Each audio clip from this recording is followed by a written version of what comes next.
Bismillahirrahmanirrahim. Assalamualaikum warahmatullahi wabarakatuh. Innal hamdalillah nahmaduhu wa nasta'inuhu wa nastaghfiruh wa na'udzu billahi min shururi anfusina wa sayyiati a'malina. May yahdihillahu fala mudilla lahu wa may yudlil fala hadiya lahu. Wa asyhadu an la ilaha illallah wahdahu la syarika lahu wa asyhadu anna Muhammadan 'abduhu wa rasuluh. Allahumma salli wa sallim ala nabiyyina Muhammad wa ala alihi wa ashabihi wa nataba'ahum bi ihsanin ila yaumiddin. Amma ba'd. Fayul hadirin al-kiram, ikhwati billah, bapak-bapak, ibu-ibu dan para pemirsa Najah TV dimanapun Anda berada, azzanallahu wa iyyakum. Alhamdulillahilladzi bi ni'matihi tatimmu shalihat. Pembahasan kita berkenaan kitab Al-Wajiz fi fiqh sunnah wal kitab al-aziz. Pada pertemuan lalu telah selesai membahas pembahasan tentang kitabul jihad, pembahasan tentang jihad. Ada satu hal kembali kami ingin mengingatkan berkenaan dengan hadis Rasulullah sallallahu alaihi wasallam yang pernah kita sebutkan saat membahas kitabul jihad. Ini sabda Nabi sallallahu alaihi wasallam, "Man mata wa lam yaghzu wa lam yuhaddits bihi nafsahu mata ala syu'batin min nifaq." Barang siapa meninggal sedang dia belum pernah ikut berperang dan belum pernah meniatkan dirinya untuk berperang, maka dia mati di atas cabang kemunafikan. Hadis riwayat Muslim. Oleh karenanya kita berniat kepada Allah Subhanahu wa taala, ada atau tidaknya di hadapan kita kesempatan untuk jihad di medan perang li'ila'i kalimatillah. Namun setidaknya kita sudah berniat, kalau seandainya seruan itu ada ya dari pemimpin kaum muslimin menyerukan hal tersebut, maka kita telah memantapkan niat kita untuk ikut serta. Adapun seandainya sampai ketika meninggal dunia tidak ada seruan tersebut, bagaimana? Nabi SAW juga telah bersabda, "Man sa'ala Allah Ta'ala asy-syahadata bisidqin ballagha Allahu manazil asy-syuhada wa in mata ala firashihi." Siapa yang meminta kepada Allah Subhanahu wa taala mati syahid dengan jujur, artinya benar-benar dia meniatkan kepada Allah Subhanahu wa taala agar dia mati syahid, maka Allah akan mengangkat derajatnya sampai pada kedudukan orang-orang yang mati syahid. Allah akan angkat derajatnya sampai pada kedudukan orang-orang yang mati syahid. Wa in mata ala firashihi, sekalipun dia mati di atas tempat pembaringannya, di atas tempat tidurnya. Hadis riwayat Muslim, hadis diriwayatkan oleh Al-Imam Muslim. Jadi ayat-ayat yang telah kita pelajari berkenaan dengan jihad, ya, hadis-hadis yang memotivasi kita untuk jihad ada, ya. Maka kita hendaknya niatkan untuk hal tersebut. Semoga kita mendapatkan keutamaan semoga yang didapatkan oleh orang-orang yang telah mati syahid. Pembahasan berikutnya adalah kita masuk pada bab yang terakhir dari kitab Al-Wajiz fi fiqh sunnah wal kitab al-aziz. Kitabul Itqi, yakni memerdekakan budak.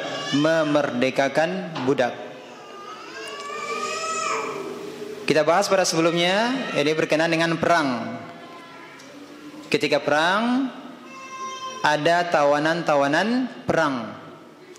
Ada orang-orang yang mereka menjadi budak. Maka ada konsekuensi yang berkenaan dengan budak. Ada hak dan kewajiban mereka sebagai budak.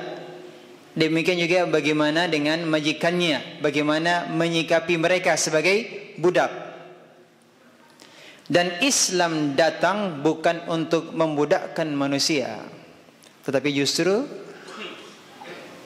Islam datang untuk membebaskan manusia dari perbudakan.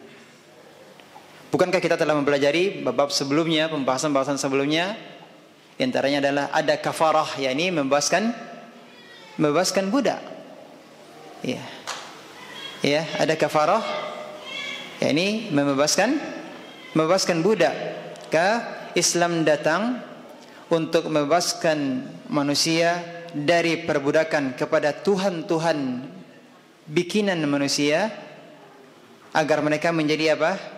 Menjadi budak Allah, agar mereka menjadi hamba-hamba Allah. Dan ketika kita membahas pembahasan tentang jihad, wanita dan anak-anak ya yang belum balik, otomatis mereka menjadi budak. Maka kita akan mempelajari ya di kesempatan ini tentang Kitabul Idqi, yang berkenaan dengan memerdekakan budak. Ta'rifuhu, pengertian tentang al-idq. Idq,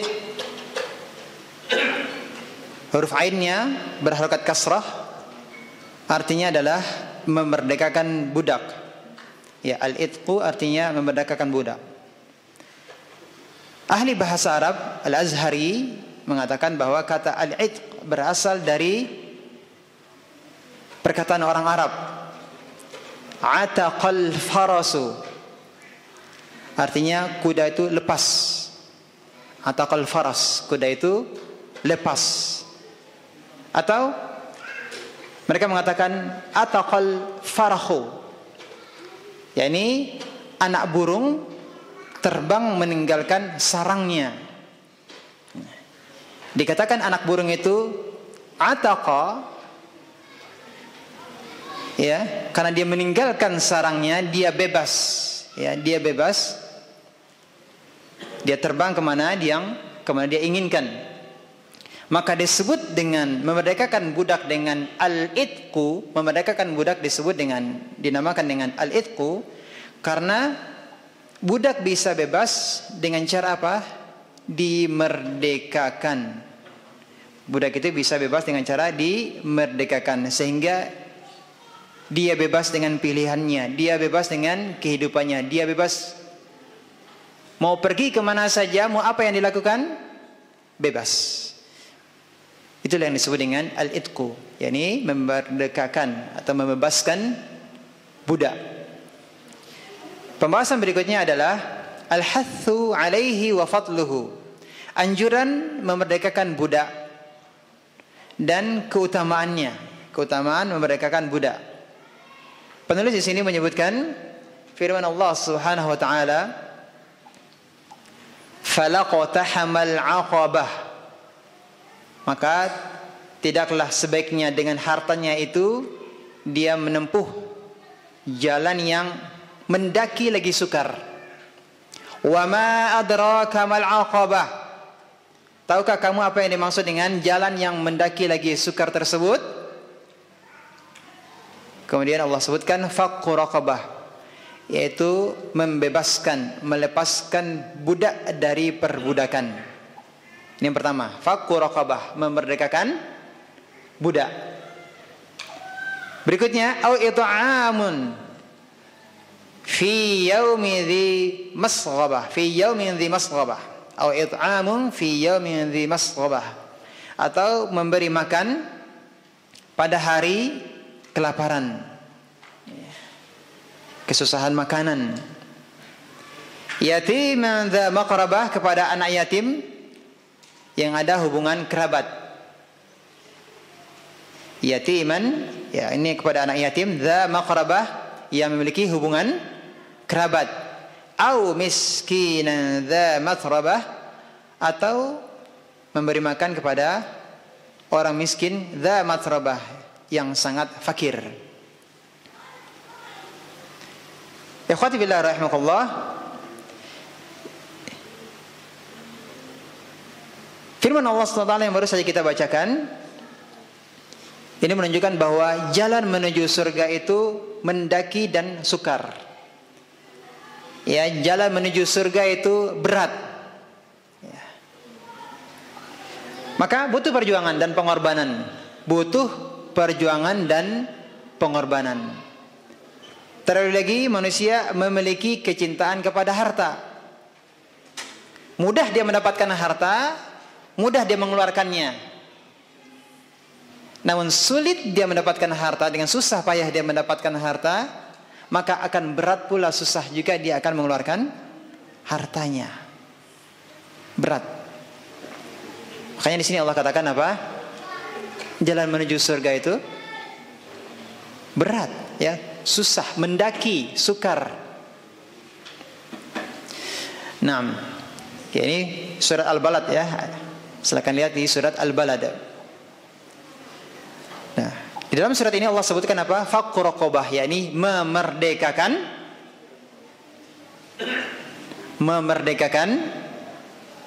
budak.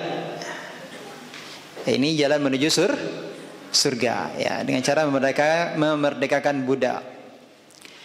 Dalil berikutnya, An Abi Hurairah radhiyallahu anhu qal, dari Abu Hurairah radhiyallahu anhu dia berkata bahwa Nabi sallallahu alaihi wasallam bersabda, ayyuma rajulun a'taqa imra'an musliman, barang siapa yang memerdekakan seorang budak muslim, istanfadallahu bikulli 'udwin minhu 'udwan minan nar. Yang memerdekakan seorang budak muslim, maka Allah akan memerdekakan setiap anggota tubuhnya dari siksa api neraka dengan setiap anggota tubuh orang yang dimerdekakannya.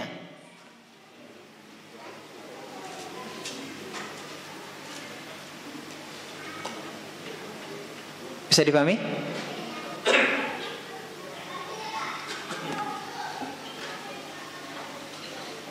Maksudnya adalah ketika seseorang memerdekakan budak, maka Allah akan memerdekakan orang tersebut dari api neraka. Kalau budak tersebut memiliki anggota tubuh yang lengkap, berarti tangannya dimerdekakan, kakinya dimerdekakan, kepalanya dimerdekakan. Maka orang yang memerdekakan budak berarti juga Allah akan memerdekakan tangannya, kakinya, kepalanya, seluruh anggota tubuhnya seperti anggota tubuh budak tersebut. Kalau anggota tubuhnya lengkap, berarti orang yang memerdekakan budak tersebut, seluruh anggota tubuhnya juga akan diselamatkan oleh Allah SWT, akan dibebaskan dari api neraka.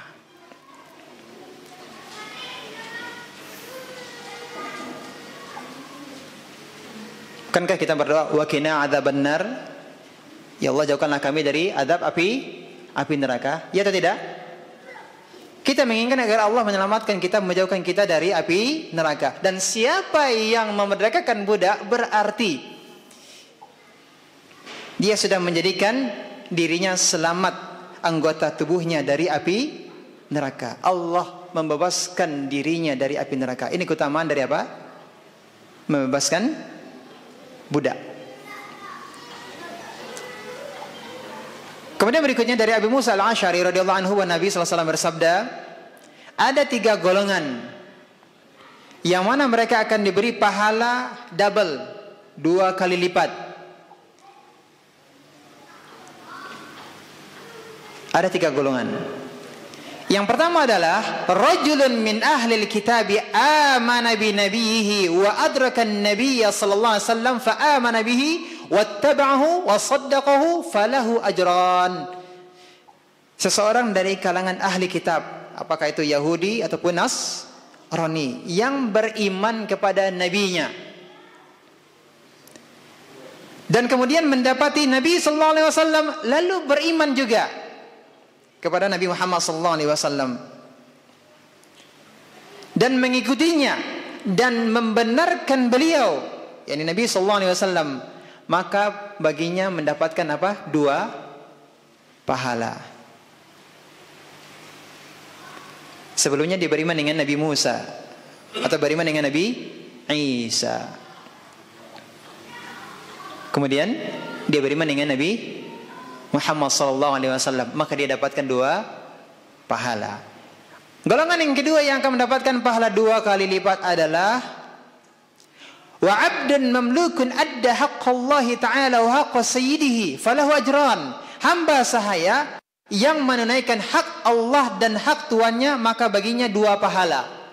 Pak, budak itu tidak ada kewajiban untuk salat berjamaah. Budak itu tidak ada kewajiban untuk salat Jumat. Kenapa? Dia sibuk dengan melayani tuannya, sibuk dengan tugas-tugas majikannya. Namun jika ada budak, dia menunaikan hak tuannya dan menunaikan hak Allah, maka baginya berapa? Ajrani, 2 pahala. Dia tunaikan hak tuannya, majikannya, dan juga dia tunaikan hak Allah. Yang ketiga adalah, kalau ini yang kedua ini adalah berkaitan dengan hamba sahaya, yang ketiga adalah berkaitan dengan orang yang memerdekakan. Wa rajulan kanat lahu amah faghadzaha fa ahsana ghidaaha thumma addabaha fa ahsana ta'dibaha wa 'allamaha fa ahsana ta'limaha thumma a'taqaha wa tazawwajaha falahu ajran. Yang ketiga adalah seorang majikan yang memiliki amah, budak perempuan. Dia memberi makanan dengan makanan yang baik, kemudian dia mendidiknya dengan baik, mengajarnya dengan baik, kemudian memerdekakannya dan menikahinya, maka baginya mendapatkan 2 pahala. Sejatinya bisa digaulinya tanpa menikahinya. Kenapa? Karena itu adalah budaknya. Seorang majikan, tuan yang memiliki budak, dia bisa menggauli budaknya. Tapi majikan ini ternyata apa? Dialah yang membesarkan budak perempuan tersebut, yang mendidiknya, mengajarnya, membimbingnya. Kemudian apa?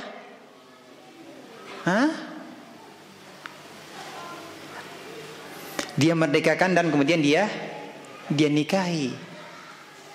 Susah payah dia membesarkannya, budak tersebut, mendidiknya. Kemudian apa? Dimerdekakannya, lalu dinikahinya. Dia mendapatkan 2 pahala. Di sini kita garis bawahi di sini apa? Keutamaan memerdekakan hamba saya, memerdekakan budak. Pembahasan berikutnya yang ketiga adalah ayyur riqabi afdal, budak yang paling utama dimerdekakan. Dari Abu Dzar radhiyallahu anhu dia berkata, sa'altu Nabi sallallahu alaihi wasallam ayyul amali afdal. Saya pernah bertanya kepada Nabi sallallahu alaihi wasallam, ya Rasulullah, amalan apakah yang paling utama? Lihat bagaimana semangatnya para sahabat. Yang ditanya adalah amalan apa yang paling utama. Abu Dzar radhiyallahu anhu semangat untuk beramal. Yang ditanya adalah amalan yang paling utama. Rasulullah SAW menjawab, yang pertama adalah imanan billahi wa jihadun fi sabilih, iman kepada Allah dan jihad di jalannya. Qultu, kemudian Abu Dzar berkata, fa ayyur riqabi afdal, budak mana yang paling utama dimerdekakan? Ini pertanyaan kedua. Budak yang paling utama dimerdekakan. Rasulullah menjawab, a'laha thamanan wa anfasuha inda ahliha. Yang paling utama budak yang dimerdekakan adalah budak yang paling tinggi harganya dan yang paling terhormat di kalangan keluarganya. Maksudnya apa? Budak kesayangan. Dia punya skill, keahlian. Ya. Sehingga harganya tinggi. Ya. Dia disenangi, disukai oleh majikannya. Nah, kemudian malah justru dimerdekakan.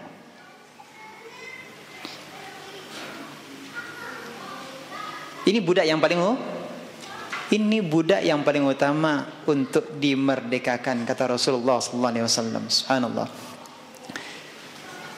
6. Yang keempat, mata tustahabu al-ataqah, waktu dianjurkan memerdekakan budak. Ya, memerdekakan budak itu boleh kapan saja, ya. Memerdekakan budak itu boleh kapan saja, namun ada waktu yang dianjurkan oleh Rasulullah SAW untuk memerdekakan budak. Kita baca dari Asma binti Abi Bakar radhiyallahu anhuma qalat, dia berkata, amara Nabi SAW bil ataqah fil kusuf. Nabi SAW pernah memerintahkan memerdekakan budak pada waktu ada gerhana. Inna syamsa wal qamara ayatani min ayatillah. Sesungguhnya mentari dan rembulan adalah merupakan dua tanda di antara tanda-tanda kekuasaan Allah Subhanahu wa taala. Yukhawifullahu bihi ma'ibadah. Allah Subhanahu wa taala menakut-nakuti hambanya dengan keduanya, dengan matahari dan bulan. Ada gerhana bulan dan gerhana matahari. Kejadian gerhana tersebut untuk menunjukkan kekuasaan Allah Subhanahu wa taala, untuk menjadikan agar hamba-hambanya takut. Allah mampu untuk menjadikan gerhana, dan Allah sangat mampu untuk mengazab hamba-hambanya yang tidak beriman, yang tidak taat kepadanya. Jadi peringatan terhadap azab Allah Subhanahu wa taala, peringatan terhadap apa? Terhadap neraka. Dan di antara agar kita bisa selamat dari azab neraka adalah caranya dengan apa tadi disebutkan? Membebaskan budak. Kembali kepada pembahasan apa tadi? Membebaskan budak. Maka waktu yang dianjurkan untuk membebaskan budak adalah ketika terjadi gerhana. Ya, tujuannya supaya apa? Supaya bebas dari api neraka. Pembahasan berikutnya adalah asbabul idqi, sebab-sebab kemerdekaan budak. Yang pertama, budak itu bisa merdeka, bisa bebas karena dimerdekakan oleh tuannya. Dan dimerdekakan oleh tuannya karena tuannya, majikannya mengharapkan wajah Allah. Ya, tuannya membebaskannya karena apa? Mengharapkan wajah Allah, mengharapkan surga Allah Subhanahu wa taala, menginginkan agar dibebaskan dari api neraka, sehingga budak tersebut merdeka karena dimerdekakan oleh tuannya. Ini yang pertama. Yang kedua, karena kepemilikan. Sebagaimana yang telah kita bahas pada pembahasan tentang jihad, siapa yang mendapatkan rampasan perang, ya, berupa tawanan, maka dia akan menjadi apa? Menjadi budaknya. Kalau ternyata tawanan tersebut, yang ditawan itu adalah mahramnya, bisa jadi yang ditawan itu adalah adik perempuannya, adik kandungnya, maka otomatis adiknya bebas. Seharusnya tawanan tersebut menjadi apa? Menjadi budak. Ya. Tapi ternyata itu adalah mahramnya, maka otomatis bebas. Ya. Dari Samurah Ibn Jundab dari Nabi SAW, dia berkata, man malaka dha rahimin muharramin fahuwa hur. Ya, dari Samurah bin Jundab dari Nabi SAW, dia bersabda, barang siapa yang memiliki budak dari keluarga yang haram dinikahi olehnya, maka menjadi merdeka dengan sebab itu. Jadi dengan sebab kepemilikan. Kepemilikan apa ini? Tawa. Nah, di sini adalah pembahasan tentang tawanan. Ya, ternyata yang tawan itu adalah mahramnya, otomatis dia merdeka. Yang pertama apa tadi? Dimerdekakan oleh tuannya. Yang kedua karena kepemilikan. Ternyata budak yang dimilikinya tersebut mahramnya, maka otomatis merdeka. Yang ketiga, seorang budak itu bisa merdeka, betul-betul merdeka, dengan melalui suatu proses. Di sini ada pembahasan seorang budak tidak dimiliki hanya oleh satu tuan, jadi majikannya tidak hanya satu. Seorang budak memiliki dua majikan.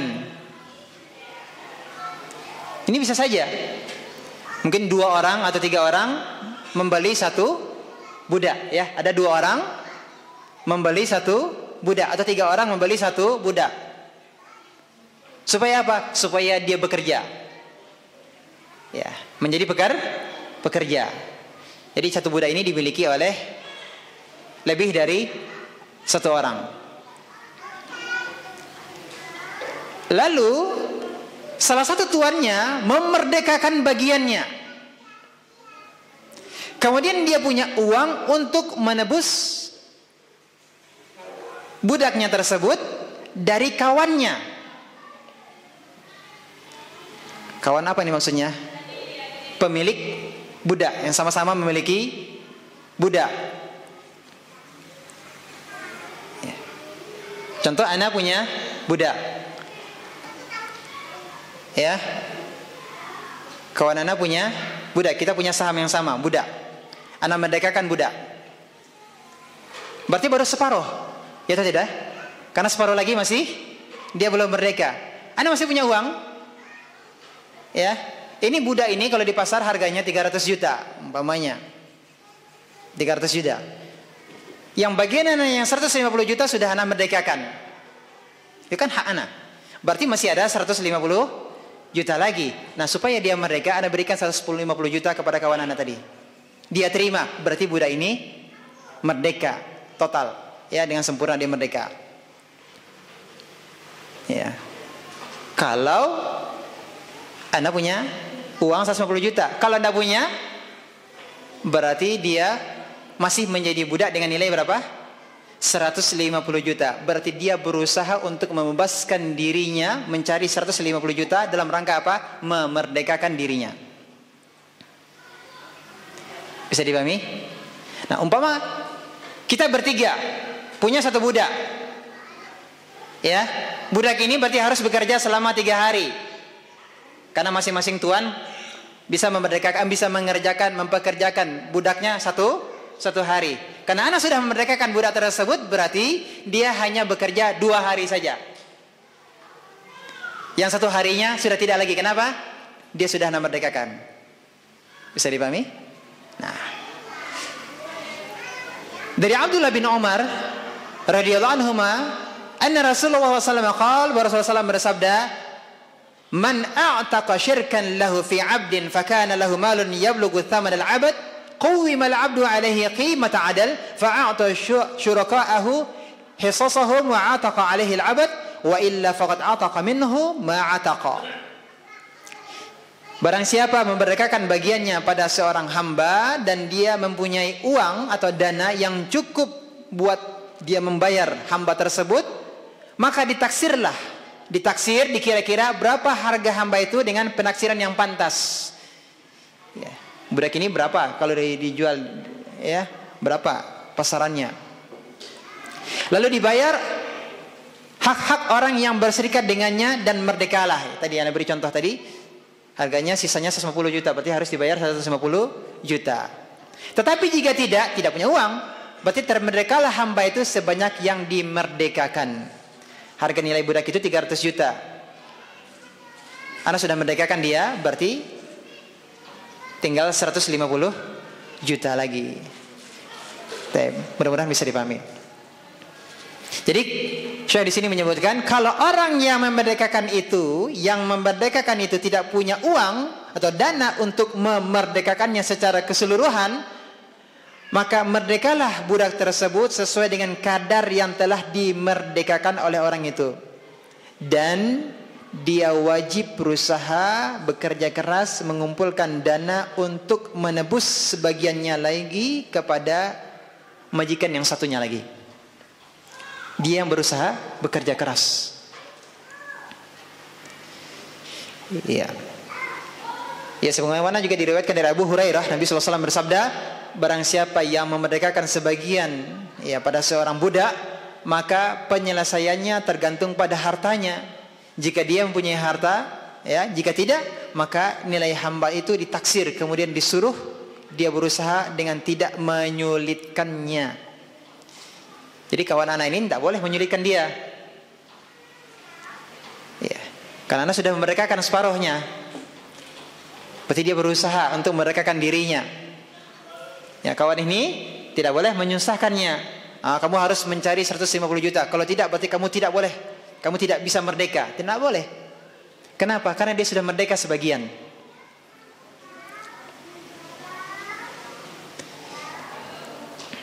Tidak bisa dipahami? Nah, ini berarti sebab yang ketiga, berarti dia dimerdekakan ya separuh atau dimerdekakan keseluruhan. Ya. Berikutnya, cara dia memerdekakan dirinya adalah dengan cara at-tadbir. Apa itu at-tadbir? Yakni usaha memerdekakan budak tergantung dengan kematian ini atau bergantung dengan kematian tuannya. At-tadbir itu adalah ta'liqul itqi bil maut. Kemerdekaan budak ini tergantung dengan kematian tuannya. Kalau tuannya meninggal, dia merdeka. Kalau tuannya belum meninggal, dia belum merdeka. Jadi kemerdekaannya tadi dia akan bebas. Kapan? Kalau tuannya telah meninggal, baru dia merdeka.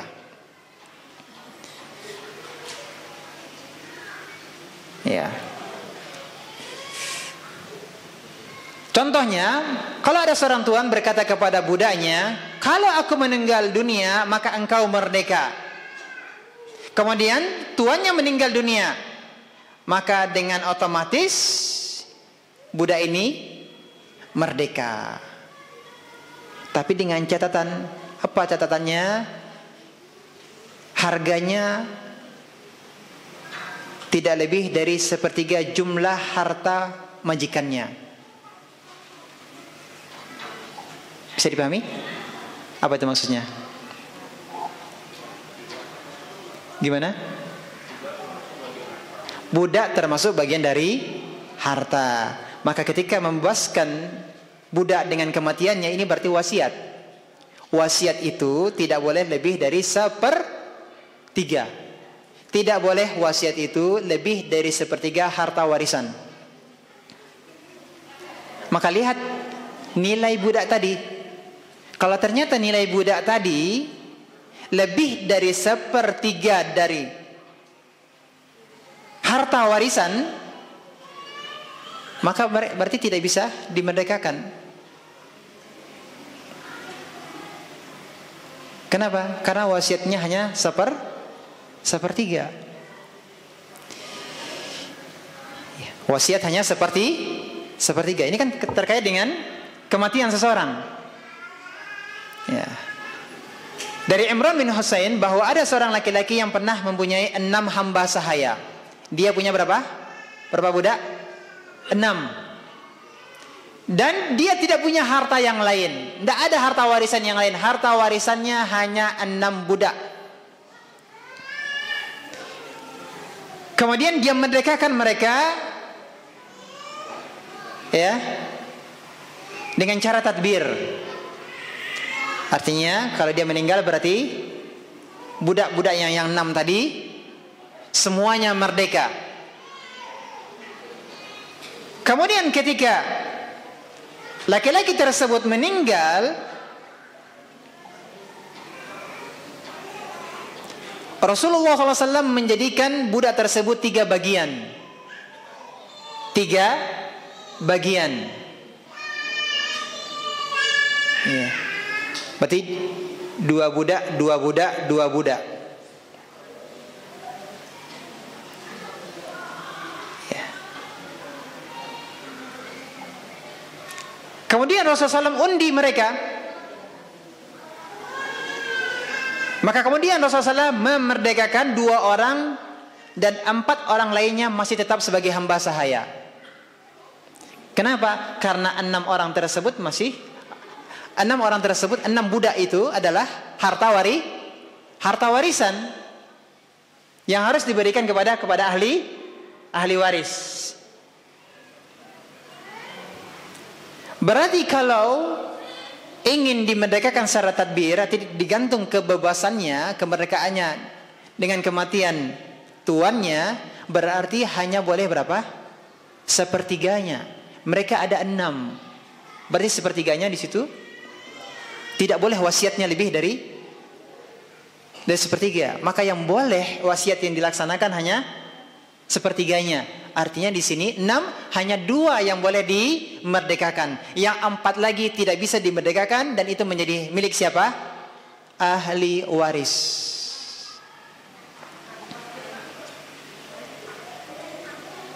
Maka yang dimerdekakan Rasulullah hanya 2, yang 4 tetap menjadi budak. Wa qala lahu qalan syadida.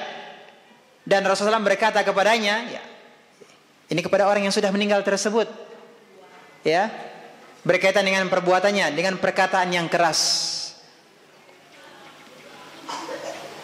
Di sini adalah peringatan keras dari Rasulullah Sallallahu Alaihi Wasallam, ya.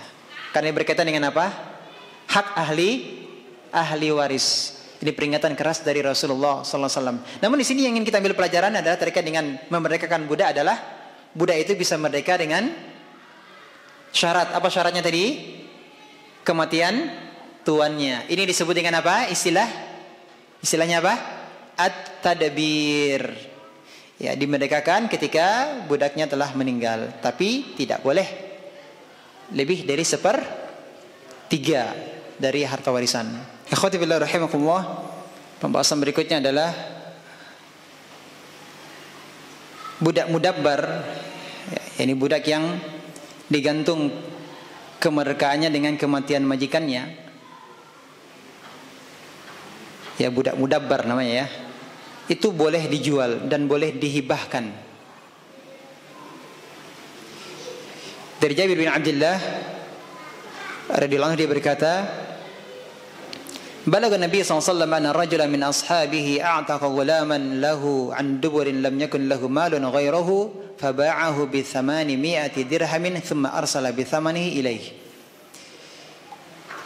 Sampai kabar kepada Nabi sallallahu alaihi wasallam bahwa ada seorang laki-laki dari sahabatnya memerdekakan hambanya secara mudabbar, dengan tadbir tadi. Berarti memerdekakan budaknya kalau sahabat ini meninggal. Akan tetapi dia tidak punya harta selain hamba itu. Dia hanya punya budak, dan budak itu akan merdeka dengan kematiannya. Berarti apakah ada harta warisan untuk keluarganya? Tidak ada, tidak punya harta lagi, hanya punya budak, dan budak itu pun juga akan merdeka. Oleh karenanya kemudian Rasulullah SAW menjualnya dengan harga 800 dirham.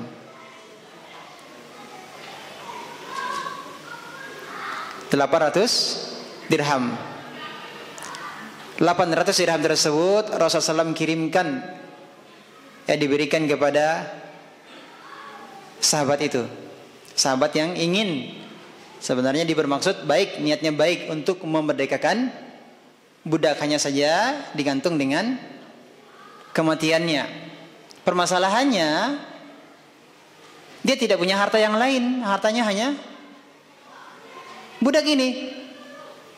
Maka kemudian Rasulullah SAW menjual budak itu dengan harga berapa? 800 dirham. Ya. Kenapa? Karena dia melakukan kezaliman terhadap keluarganya. Tidak meninggalkan apa-apa untuk keluarganya. Padahal hartanya ada, bisa dia berikan budak tersebut sebagai harta warisan untuk siapa? Ahli warisnya. Jadi ada hak keluarga, maka wasiatnya tidak jadi, dan budak tersebut pun juga tidak jadi dimerdekakan karena dijual oleh Rasulullah SAW dan uangnya diberikan kepada laki-laki itu. Kalau seandainya dia meninggal, maka uangnya akan menjadi harta warisan bagi keluarganya, ahli waris. Nah, di sini yang kita ingin garis bawahi adalah bahwa budak yang mudabbar, budak yang akan dimerdekakan, kalau majikannya itu meninggal, ini bisa dibatalkan wasiatnya. Bisa dibatalkan wasiatnya. Sebenarnya wasiat itu bisa dibatalkan kalau sebelum meninggal. Ya, wasiat itu bisa dibatalkan sebelum meninggal. Maka budak juga yang akan dimerdekakan dengan kematian tuannya ini bisa dibatalkan wasiatnya. Maka Rasulullah SAW jual budak tersebut dan uangnya diberikan kepada si pemilik budak. Nah, di sini yang kita garis bawahi adalah poinnya adalah bahwasanya hamba sahaya yang mudabbar tadi bisa dijual dengan otomatis tidak jadi wasiatnya. Ya. Kenapa? Ya tadi menjaga apa? Menjaga ahli, ya, menjaga keluarganya. Jangan sampai niat baiknya ini justru menjadikan apa? Dia melakukan kezaliman terhadap keluarganya. Dia bisa meninggalkan harta untuk keluarganya. Ya bisa jadi keluarganya adalah keluarga yang lemah, keluarga yang miskin, yang butuh. Maka ini lebih bermaslahat untuk dibatalkan pembebasan budak tadi dalam rangka menjaga hak keluarga. Pembahasan berikutnya adalah babul kitabah. Apa yang dimaksud dengan kitabah?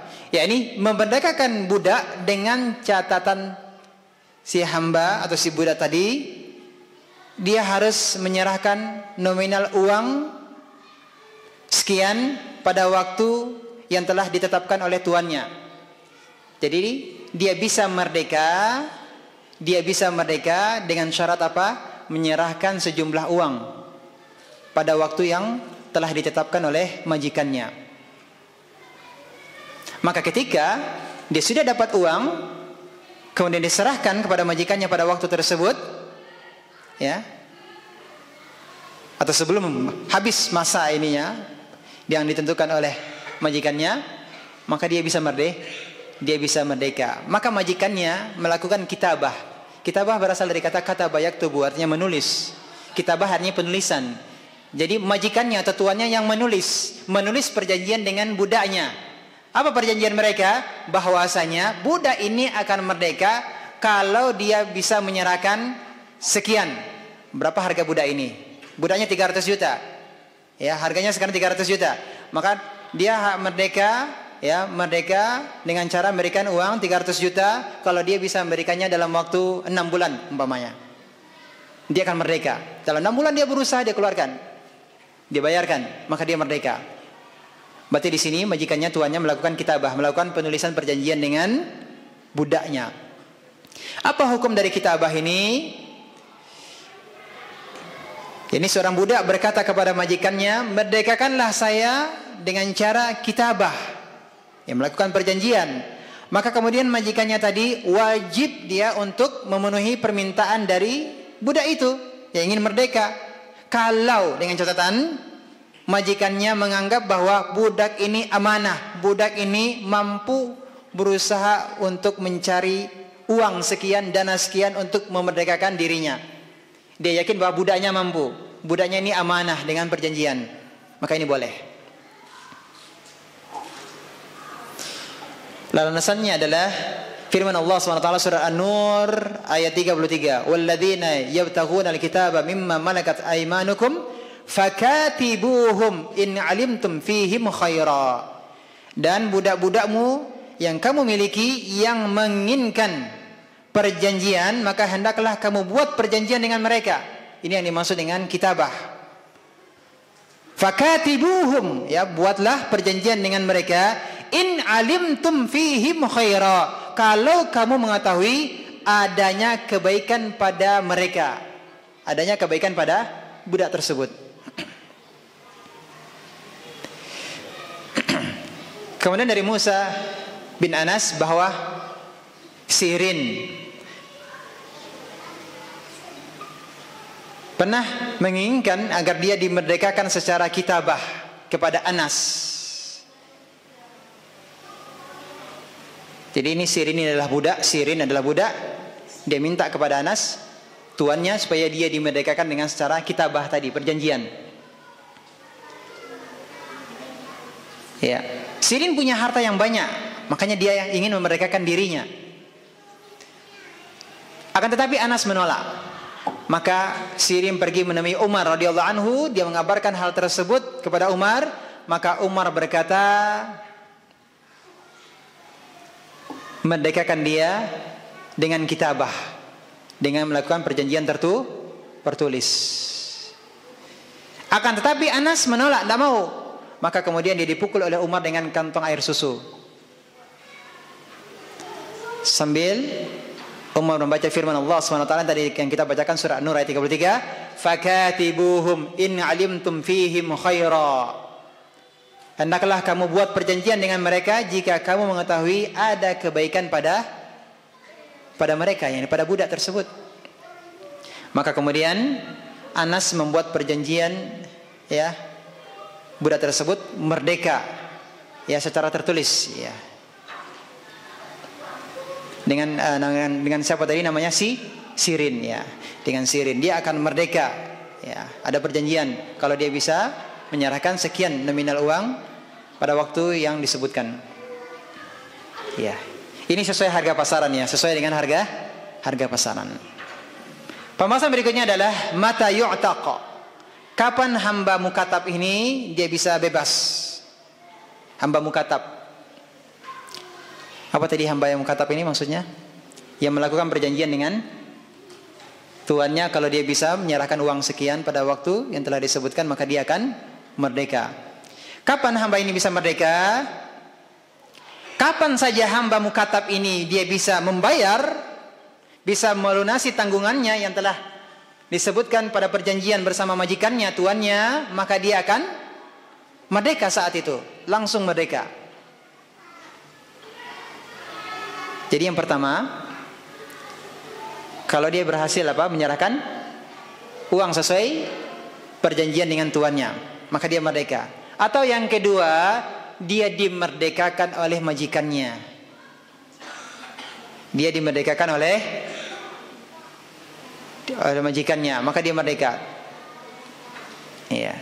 Ya, mungkin bisa jadi dia belum selesai untuk membayarnya, tapi sudah dimerdekakan oleh tuannya, maka otomatis merdeka, karena tuannya yang memerdekakan. Akan tetapi yang perlu digarisbawahi adalah dia masih tetap menjadi hamba saya, dia masih tetap menjadi budak sampai selesai pembayarannya keseluruhannya, sampai lunas sesuai dengan perjanjian. Kalau perjanjiannya 300 juta, 300 juta harus lunas. Perjanjiannya 100 juta, 100 juta harus lunas. 1 juta lagi belum lunas, belum merdeka. Sampai sesuai perjanjian tadi. Ya, dari Amr bin Shu'aib, dari bapaknya, dari kakeknya, bahwa Rasulullah SAW bersabda, hamba mukatab itu dia masih tetap statusnya sebagai hamba saya, sebagai budak, selama masih ada sisa dari mukatabnya yang belum dilunasinya, walaupun 1 dirham. Berarti dia masih tetap statusnya sebagai budak kalau belum lunas pembayarannya, walaupun sisanya hanya tinggal 1 dirham lagi, belum bisa dikatakan dia merdeka. Tapi sampai sini bisa dipahami? Nah, pembahasan berikutnya adalah bagaimana hukumnya menjual hamba mukatab. Menjual hamba mukatab. Dia sudah ada perjanjian dengan majikannya, kemudian dijual kepada orang lain. Berarti ada orang lain yang membelinya. Perjanjiannya dia akan bebas kalau dia bisa menyerahkan sekian uangnya. Kemudian budak ini ternyata dibeli oleh orang lain, atau tuannya menjualnya kepada orang lain. Bagaimana hukumnya? Hukumnya adalah boleh, ya, boleh menjual budak mukatab kalau memang dia ridho. Nah, ini catatannya, kalau dia ridho dijual kepada majikan yang lainnya, kalau dia ridho. Nah, karena dia ingin merdeka, dia ingin merdeka. Dalilnya adalah dari Amrah bin Abdurrahman, dia mengatakan bahwa Barirah datang kepada Aisyah Ummul Mukminin radhiyallahu anha. Jadi ceritanya budak yang bernama Barirah datang kepada Aisyah radhiyallahu anha minta agar Aisyah memerdekakannya. Dia bisa merdeka kalau dia bisa menyerahkan uang sekian kepada keluarganya, yakni kepada majikannya. Disetujui oleh majikannya, kemudian Barirah datang menemui Aisyah, minta agar Aisyah membelinya, membebaskannya.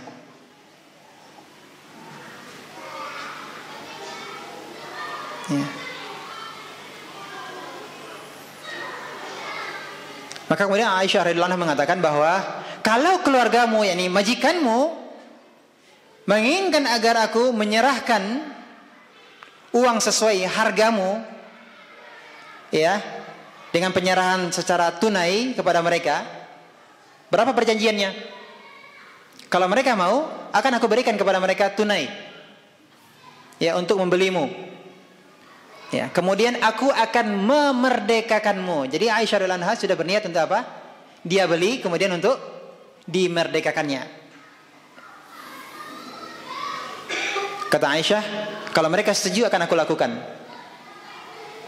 Maka kemudian Barirah menyampaikan hal tersebut kepada keluarganya, yakni kepada majikannya. Mereka katakan, la illa ayakuna alwala lana. Tidak, mereka tidak mau kecuali al-wala. Al-wala itu adalah hak ketuanan menjadi milik kita. Nanti akan kita bahas setelah ini. Ini pada bab yang terakhir, artinya pada poin yang terakhir nanti adalah ada pembahasan tentang al-wala, hak ketuanan. Jadi mereka tidak mau kecuali hak walaknya tadi, hak ketuanan itu menjadi milik mereka.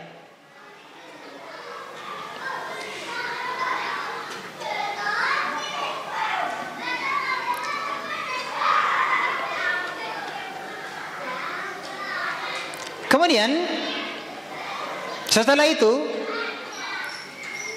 Aisyah radhiyallahu anha menceritakan hal itu kepada Rasulullah SAW. Ya, ini tentang apa? Aisyah ingin membeli budak, akan tetapi hak ketuanan ini tidak menjadi miliknya Aisyah, tapi menjadi milik siapa? Menjadi tuannya yang sebelumnya. Apa kata Rasulullah SAW? Ishtariha wa a'tiqiha fa innamal wala'u liman a'taqa. Belilah Barirah itu, kemudian merdekakanlah ia. Fa innamal wala' liman a'taqa. Sesungguhnya al-wala', hak ketuanan itu adalah miliknya siapa? Milik orang yang memerdekakannya.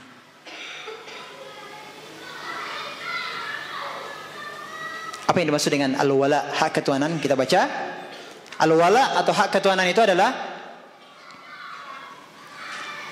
siapa yang memerdekakan budak, maka dia berhak menjadi ahli waris dari budak tersebut.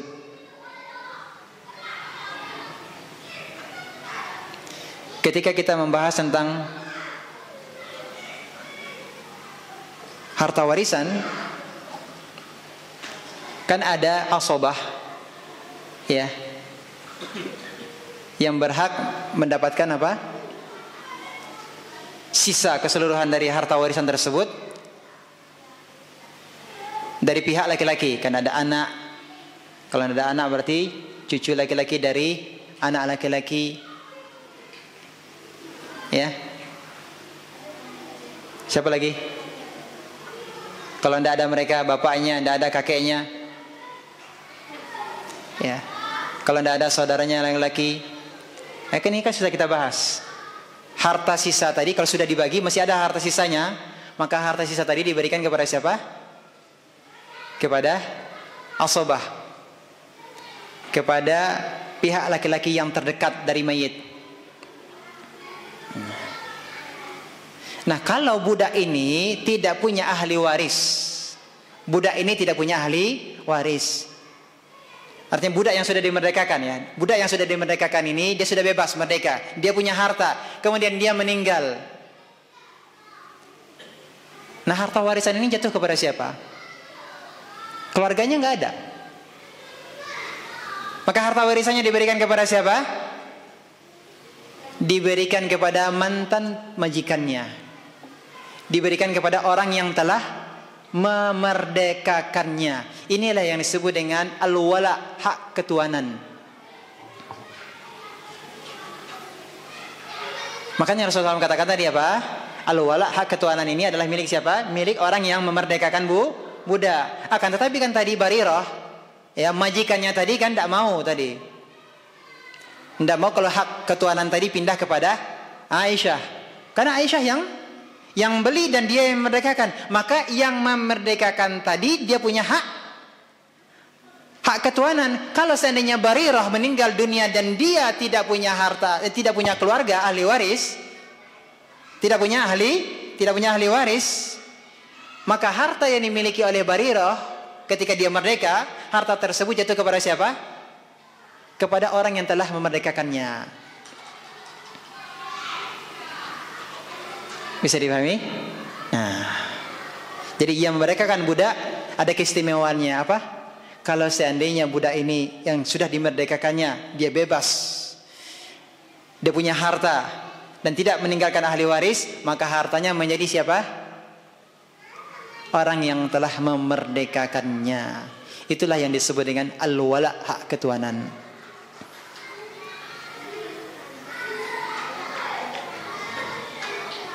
Ini kalau tidak punya ahli waris ya. Ini kalau tidak punya ahli waris. Tapi kalau umpamanya Barirah punya ahli waris, dia punya anak, maka ini jatuh kepada siapa? Kepada anaknya. Nah. Dan kemudian terakhir, tidak boleh menjual al-wala atau hak ketuanan ini dan tidak boleh menghibahkannya. Contoh Aisyah radhiyallahu anha, dia punya hak al-wala, tidak boleh diberikan kepada siapa? Kepada orang lain. Nanti kalau seandainya Barirah meninggal, kamu nanti berhak mendapatkan harta warisannya kalau dia tidak memiliki ahli waris. Ini tidak boleh. Tidak boleh. Hak wala ini tidak boleh dihadiahkan kepada orang lain. Atau saya beli hak wala darimu. Ya. Ini juga tidak boleh. Jadi hak wala itu tidak boleh diperjualbelikan dan juga tidak boleh dihibahkan. Ini menjadi milik siapa? Milik orang yang memerdekakan budaknya. Ya, dari Ibnu Umar radhiyallahu anhu bahwa Nabi SAW pernah melarang menjual wala dan juga melarang apa? Untuk menghibahkannya. Maka dengan demikian selesai sudah pembahasan kita kitab Al-Wajiz.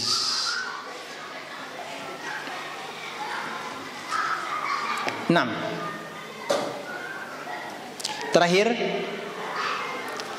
al-khatimah, penutup. Kata penulis, nas'alullah husnaha, kita menginginkan husnul khatimah, kita meminta husnul khatimah. Ketika beliau menulis al-khatimah, penutup, dalam kurung beliau mengatakan apa? Nas'alullah husnaha, kita meminta kepada Allah husnul khatimah. Kemudian penulis Hafizallah Ta'ala Abdul Azim bin Badawi Al-Khalafi mengatakan, "Hada akhiru ma aradtu jam'ahu wa tartibahu fi hadzal kitabil wajiz." Beliau mengatakan, ini adalah akhir tulisan yang saya inginkan untuk dimuat dalam kitab yang ringkas ini. Seandainya tulisan ini sesuai dengan yang hak, tulisan ini benar, jadi maksudnya apa yang beliau tulis pada kitab Al-Wajiz ini sesuai dengan hak dan benar, itulah yang beliau inginkan. Namun kalau ternyata ada kesalahan, maka beliau mengatakan, saya bermohon kepada Allah, semoga Allah mengampuni dosa-dosaku dan memaafkanku. Kemudian beliau mengatakan, saya jadikan babul idqi, bab memerdekakan budak, sebagai penutup kitab ini.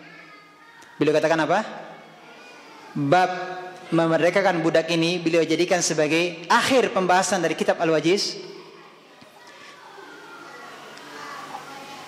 karena beliau menginginkan pembahasan ini terkait dengan memerdekakan budak, pembebasan ini menjadi penyebab bebasnya aku dari siksa neraka. Ya. Dan ini menjadi sebab aku dimasukkan ke dalam rahmat Allah Subhanahu wa taala yang Maha Perkasa lagi Maha Pengampun. Kemudian beliau mengatakan, aku minta kepada Allah Subhanahu wa taala agar menjadikan kitab ini, kitab Al-Wajiz, diterima Allah Subhanahu wa taala dan mendapatkan pahala serta dosa-dosaku diampuni Allah Subhanahu wa taala di hari di mana harta dan anak tidak lagi bermanfaat kecuali yang mendatangi Rabbnya dengan qalbun salim, hati yang bersih. Dan akhirnya beliau mengatakan, wa akhir da'wana alhamdulillahi rabbil alamin. Ikhwati fillah rahimakumullah, inilah akhir pembahasan kita dari kitab Al-Wajiz. Alhamdulillahi rabbil alamin. Selesai sudah pembahasan kita dari kitab Al-Wajiz fi Fiqh Sunnah wal Kitabil Aziz yang ditulis oleh Syekh Abdul Azim bin Badawi hafizallahu taala. Mudah-mudahan bermanfaat. Dan kami sendiri jika dalam pembahasan kitab Al-Wajiz ini ada yang salah atau kurang berkenan ketika membacakan atau menjelaskan kitab Al-Wajiz ini, maka ana mohon untuk dimaafkan dan semoga Allah SWT mengampuni dosa-dosa ana. Ya, ketika membahas atau membaca kitab Al-Wajiz ini tentunya pasti ya terdapat kekeliruan dan kesalahan. Semoga bisa dimaafkan dan diampuni oleh Allah Subhanahu wa taala. Dan semoga kita semuanya juga diampuni oleh Allah Subhanahu wa taala dan dikumpulkan bersama kekasih kita yang cinta Rasulullah sallallahu alaihi wasallam. Maka dengan demikian pada hari ini Rabu tanggal 28 Rabiul Akhir. Benar ya? 28 Rabiul Akhir 1446 Hijriah atau bertepatan dengan tanggal berapa sekarang? 30 Oktober 2024 selesai pembahasan kita kitab Al-Wajiz fi Fiqh Sunnah wal Kitabil Aziz. Sudah berapa tahun berarti? 9 tahun. Alhamdulillahilladzi bi ni'matihi tatimmu shalihat. 9 tahun. Udah senior Pak ya. Insyaallah. Yang ngaji dari awal ini sudah senior 9 tahun. Berarti tahun berapa? 2015 ya. Sekitar 2015. Masya Allah. Ya ini karena kita membahasnya memang sekali sepekan dan kemudian belakangan ini kita jadikannya sekali dalam 2 pekan karena kita selingi dengan pembahasan kitab Tauhid. Insyaallah alhamdulillah tidak terasa ya. Alhamdulillah Allah berikan nikmat sekitar 9 tahun bisa kita mengkhatamkan kitab Al-Wajiz ini. Dan ana ingin menggarisbawahi bahwa para ulama menjadikan akhir pembahasan mereka dalam kitab fikih, para ulama mereka menjadikan pembahasan terakhir dari kitab-kitab fikih mereka itu kalau tidak pembahasan tentang al-iqrar, mereka menjadikan bab ini al-itq, yakni pembebasan budak. Kenapa? Al-iqrar itu apa? Al-iqrar ini sudah kita bahas tentang bab al-qada yang berkaitan dengan persidangan. Ya, persidangan itu ada untuk penetapan suatu dakwaan, di antaranya adalah dengan cara al-iqrar. Al-iqrar itu adalah al-i'tirafu bil haqq. Ya, mengakui. Ya, dia mengaku, dia sendiri yang mengaku. Ya. Maka para ulama menjadikan pembahasan al-iqrar tersebut sebagai akhir pembahasan dari kitab fikih mereka. Berharap apa? Agar Allah menjadikan akhir kehidupan mereka adalah orang yang mengakui, berikrar mereka sebagai orang yang bertauhid. Ya, berharap mereka diwafatkan di atas apa?